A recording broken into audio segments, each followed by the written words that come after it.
Le cas russe dépend de fonctions de mots dans la phrase. Alors, première chose, c'est que juste les sujets de la phrase peuvent être en nominatif. Si le mot n'est pas en sujet, on ne peut pas mettre ce mot en nominatif. Alors, on doit penser et on doit trouver un autre cas dans lequel on doit mettre ce mot. Oui. Alors ça, c'est souvent quelque chose qui est souvent oublié par les gens. On croit qu'on peut mettre nominatif par-ci, par-là. Mais non. Nominatif peut être juste pour le sujet. Et c'est aussi une astuce quand mes élèves, par exemple, ils commencent à lire déjà des livres, des histoires, des romans en russe, etc. Parfois, les phrases commencent à être trop compliquées. Il y a plein de mots, plein de compléments et différentes indications. Et pour comprendre cette phrase compliquée, première astuce, c'est aller trouver le sujet. Comment on peut trouver le sujet de phrase? Trouver un mot qui est en nominatif. D'habitude, c'est assez facile. Le mot qui est en nominatif, ça, c'est le sujet. Si ce n'est pas le sujet, ça doit être à n'importe quel d'autre cas. Et après, il faut connaître les emplois des cas pour connaître en quel cas mettre ce mot. On va faire un petit exemple. Je vais vous donner un petit exemple, encore un peu visuel, pour vous expliquer encore mieux ça. Alors, imaginons, il y a un jeune homme, et voilà, un jeune homme, et une fille, jeune fille. Значит, его зовут Саша, il s'appelle Sacha, его зовут Саша, а ее зовут Маша. Ее зовут Маша. Voilà. Et tout d'un coup, Sacha qui tombe amoureux avec Masha. Alors, Sacha aime Masha. Alors, comment on dit en russe Sacha aime Masha?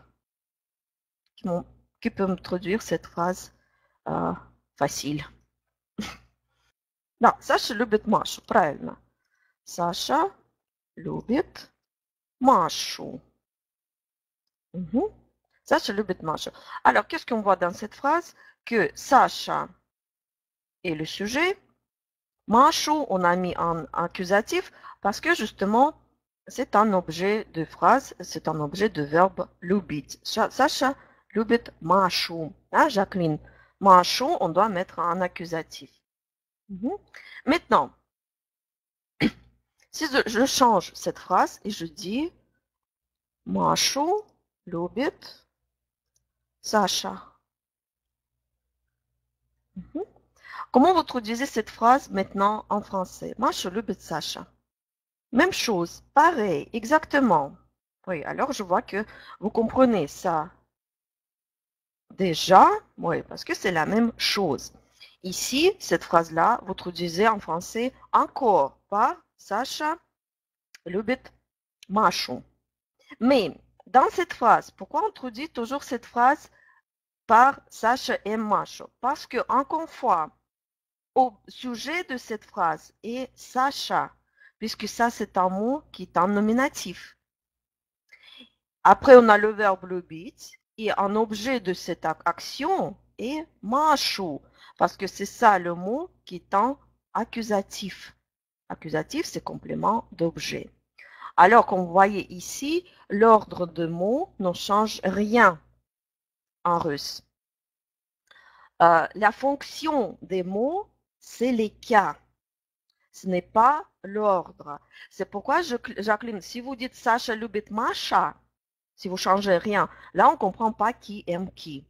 En français, vous comprenez sans cas parce que vous mettez ce sujet toujours en première place dans la phrase. En russe, on peut tout mélanger, mais le sens ne change pas. Parce que en regardant les cas, on voit que c'est toujours Sacha qui aime Masha.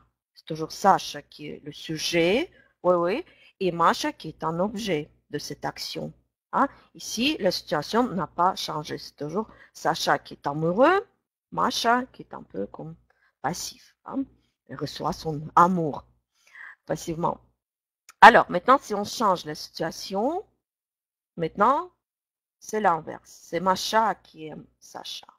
Comment vous traduisez alors cette phrase-là que Masha aime Sacha. Voilà. Jacqueline, bravo. Маша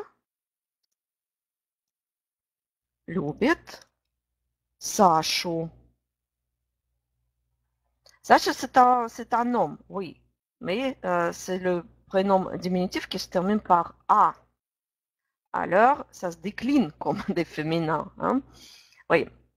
Ou la même chose, Сашу любит Маша. Hein? Ici, alors, pour dire le contraire, il faut utiliser, alors il faut mettre Sacha en accusatif. D'accord? Et Masha, c'est le sujet maintenant. Et dans la deuxième phrase, c'est la même chose. Masha est un sujet, Sacha est un accusatif. Sacha любит Маша, или Маша любит Сашу. Oui, c'est la même chose. D'accord.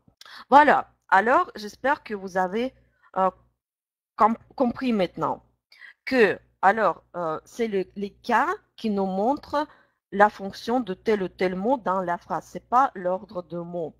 C'est à ça servent les cas en russe. C'est ça qui nous permet d'être plus flexible quand on construit les phrases. Il faut juste bien employer les cas. Le reste, on peut vraiment changer l'ordre de mots, on peut jouer avec ça, et ce qui est beaucoup utilisé, par exemple, par les écrivains, par les poètes, dans les chansons, etc. Ça fait une langue très riche, très flexible, parce qu'il y a un autre système qui donne le sens, qui nous donne le sens de telle ou telle phrase ou tel mot dans la phrase. Ici, par exemple, on comprend tout de suite qui aime qui, même si on mélange tout, si on change l'ordre des mots.